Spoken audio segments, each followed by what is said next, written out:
Hello, ഞാൻ സീത. നമ്മൾ എരിശ്ശേരി, പുളിശ്ശേരി, അവിയൽ അങ്ങനെയൊക്കെ കൂട്ടി കൂട്ടി മടുത്ത് കിടക്കുന്നതല്ലേ. അപ്പം ഞാനൊരു പുതിയ വിഭവം നിങ്ങളെ പരിചയപ്പെടുത്തി തരട്ടെ.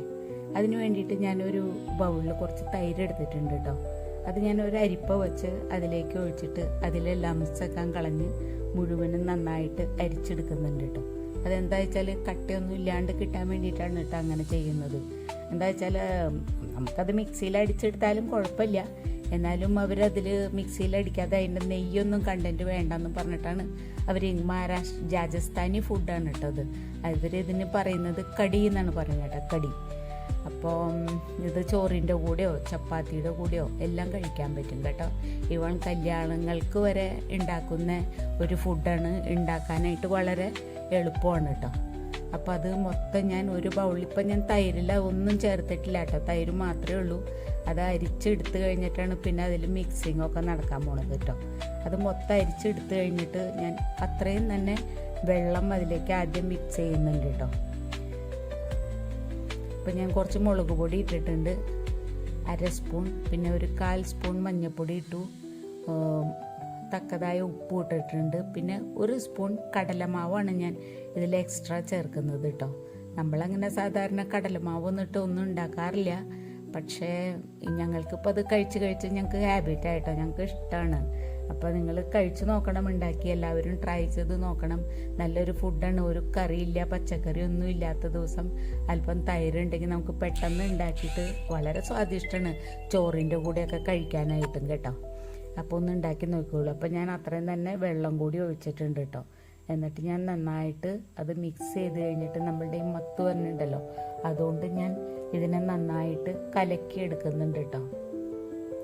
മൊത്തം കടലമാവ് എല്ലാം അതിൽ മിക്സ് ചെയ്യാനായിട്ട് ഞാൻ എല്ലാനും. അപ്പം ഞാൻ മുളക് പൊടി, മഞ്ഞൾപ്പൊടി, ഉപ്പ് ഇത്ര മാത്രമേ ഞാനിപ്പോൾ ഇതിൽ ഇട്ടിട്ടുള്ളൂ കേട്ടോ. അതെല്ലാം കലക്കി എടുത്ത് കഴിഞ്ഞിട്ട് പിന്നെ ഞാൻ പറയാമേ, അത് കഴിഞ്ഞിട്ട് ഒരു ചീഞ്ചട്ടി വെച്ചിട്ട് അതിലൊരു 2 സ്പൂണ് എണ്ണ ഒഴിച്ചിട്ട് ഞാൻ കേട്ടോ ഒന്ന് ചൂടായി നോക്കാനായിട്ട് ഞാൻ ഇത്തിരി ജീരകം ഇട്ട് നോക്കിയതാണ്. എന്നിട്ട് ഞാൻ അതിൽ കുറച്ച് മുഴുവൻ മല്ലി ആദ്യം ഇട്ടിട്ടുണ്ട്, പിന്നെ കുറച്ച് പെരിഞ്ചീരകം ഇട്ടിട്ടുണ്ട്, അതുപോലെ തന്നെ പിന്നെ കുറച്ച് ഉലുവ ഇട്ടു. എല്ലാം കുറച്ച് മതി കേട്ടോ. പിന്നെ കുറച്ച് കടുക് ഇട്ടു, പിന്നെ ഒരു 2-3 കരിയാമ്പൂവ് ഇട്ടിട്ടുണ്ട്, ലേശം ഒരു പിഞ്ച് കായത്തിൻ്റെ പൊടി ഇട്ടിട്ടുണ്ട് കേട്ടോ. ഇത് നന്നായിട്ടൊന്ന് മൂത്ത് കഴിയുമ്പോൾ അതിലേക്ക് കട്ട് ചെയ്ത് വെച്ച 2 പച്ചമുളക്, അത് എരിവിനനുസരിച്ചൊക്കെ നമുക്ക് കൂട്ടിയും കുറച്ചും എടുക്കാം കേട്ടോ. 2 പച്ചമുളക്, പിന്നെ ലേശം ഇഞ്ചി, ഇത്ര ഇട്ടിട്ട് അത് നന്നായിട്ട് മൂപ്പിക്കുന്നുണ്ട്. ഇതിൽ കരിവേപ്പില ഇടേണ്ടതായിരുന്നു കേട്ടോ, ഞാൻ മറന്നു പോയതാണ് കേട്ടോ കരിവേപ്പില ഇടാനായിട്ട്. അപ്പോൾ കരിവേപ്പില ഒരു മെയിൻ ഇൻഗ്രീഡിയൻറ്റ് തന്നെയാണ് കേട്ടോ അതിൻ്റെ.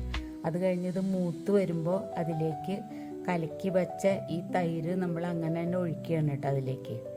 അത് ഒഴിച്ച് കഴിഞ്ഞിട്ടുണ്ടല്ലോ, ഇത് തിളയ്ക്കുന്ന വരെ നമ്മൾ കണ്ടിന്യൂസ് ഇളക്കിയിട്ടിരിക്കണം. അതല്ലാന്നുണ്ടെങ്കിൽ ഈ കടലമാവ് ഇട്ടിട്ടുണ്ടല്ലോ, ഈ കടലമാവ് അടിയിൽ പോയിട്ട് അടിയിൽ പിടിച്ച് വല്ലാതെ ആവും. അതുകൊണ്ട് ഇത് ഇളക്കിയിട്ടേ ഇരിക്കണം കേട്ടോ.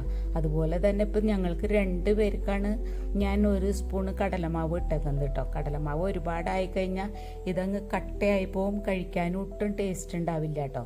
അപ്പോൾ അതിൻ്റെ കൺസിസ്റ്റൻസി വളരെ നന്നായിട്ട് നോക്കണം. അതേമാതിരി തന്നെ ഇത് കൂടുതൽ നമുക്ക് വെള്ളം മാതിരി വേണമെന്നുണ്ടെങ്കിൽ വെള്ളം കൂട്ടി ഒഴിക്കാൻ, വല്ല കട്ട താല്പര്യമാണെന്നുണ്ടെങ്കിൽ തൈരിൻ്റെ കൂടെ ഒരുപാട് വെള്ളം ഇല്ലാണ്ട് അതൊക്കെ നമ്മളുടെ ഇഷ്ടത്തിന് നമുക്ക് ഉണ്ടാക്കാൻ പറ്റും കേട്ടോ.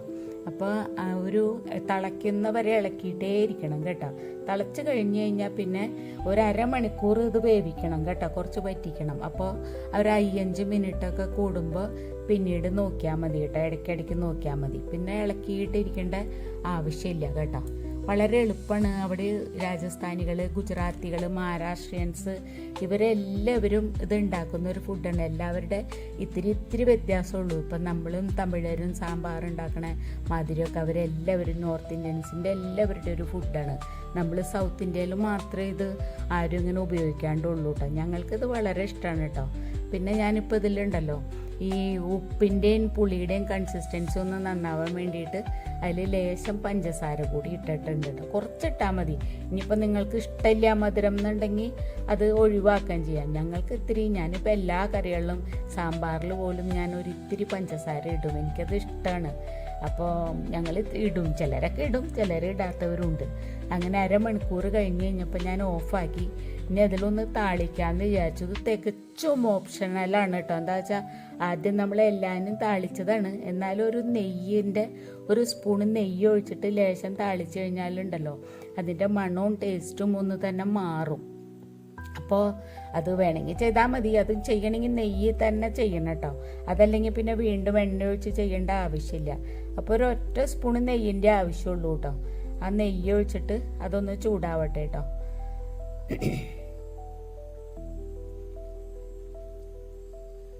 ആ നെയ്യ് ചൂടായി വരുമ്പോൾ അതിലേക്ക് കുറച്ചുകൂടി ജീരകം, പിന്നെ 2 വറ്റൽമുളക് എൻ്റെ കയ്യിൽ ഈ കോലൻ മുളക് വരുന്നതിൽ ഇല്ല.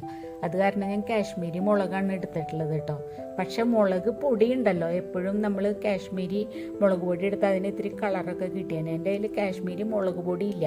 അക്കമുളക് ഉണ്ടായിരുന്നു, പക്ഷെ മുളക് പൊടി എൻ്റെ കയ്യിൽ കാശ്മീരി ഉണ്ടായില്ല. അത് കാരണം ഞാൻ ഉദ്ദേശിച്ചത്ര ഒരു ഭംഗി എൻ്റെ ഈ കടിക്ക് വന്നില്ല കേട്ടോ. അതിൽ ഞാൻ കുറച്ച് ജീരകം ഇട്ടു, പിന്നെ ഒരു 2 മുളക് ഞാൻ ഇട്ടുണ്ട്. കോലൻ മുളകായിരുന്നു നല്ലത്, ഇത് കാശ്മീരി മുളകാണ് കേട്ടോ. അപ്പോൾ സാരമില്ല എന്ന് വിചാരിച്ച് അത് തന്നെ ഇട്ടിട്ടുള്ളത്. അത് കഴിഞ്ഞിട്ട് ഗ്യാസ് ഓഫാക്കിയിട്ട് എന്താ ചെയ്യണമെന്ന് വെച്ചാൽ ലേശം മുളക് പൊടി ഇതിലിടുന്നുണ്ട് കേട്ടോ. അതൊരു കളറിന് വേണ്ടിയിട്ടാണ്, അതൊരു ഭംഗിക്ക് വേണ്ടിയിട്ടാണ് ആ മുളക് പൊടി ഇട്ടിട്ട് കലക്കിയിട്ട് അതിലേക്ക് ഒഴിക്കണത്. അത്രയേ ഉള്ളൂ കേട്ടോ. അത്രയും ചെയ്ത് കഴിഞ്ഞാൽ പണിയും. അപ്പോൾ ഇത് ഇഷ്ടമായി കഴിഞ്ഞാൽ എല്ലാവരും ഒന്ന് ലൈക്കും സബ്സ്ക്രൈബും ചെയ്യണേ, ഒന്ന് സപ്പോർട്ട് ചെയ്യണം കേട്ടോ. ഇഷ്ടാവുന്നതാണ് എൻ്റെ ധാരണ. നോർത്ത് ഇന്ത്യൻ ഫുഡ് നിങ്ങൾക്ക് കഴിച്ച് ശീലമില്ലാത്തവർക്ക് എന്തായാലും പക്ഷേ ഒരിക്കലെങ്കിലും അത് ഉണ്ടാക്കി നോക്കിക്കോളൂ കേട്ടോ. എളുപ്പം ഉണ്ടാക്കാൻ പറ്റുന്നതുമാണ്. അപ്പോൾ ഇഷ്ടപ്പെടുകയും ചെയ്യും. ടേസ്റ്റും നല്ലതാണ്. ഞങ്ങളുടെ വീട്ടിലെ ചേച്ചിയുടെ കുട്ടികളൊക്കെ വന്നു കഴിഞ്ഞാൽ അത് ഉണ്ടാക്കി കൊടുക്കാൻ പറ്റും. അത് ചോറൊന്നും ഇല്ലാണ്ട് അവർ വെറുതെ കുടിക്കും. അങ്ങനെയാണ്, അവർക്ക് അത്ര ഇഷ്ടമാണ്. അപ്പോൾ നിങ്ങൾക്ക് ഇഷ്ടമാവും എന്നാണ് എൻ്റെ പ്രതീക്ഷ കേട്ടോ. അപ്പോൾ എല്ലാവരും വീഡിയോ ഇത്രയും നേരം കണ്ടിരുന്നതിന് താങ്ക് യു.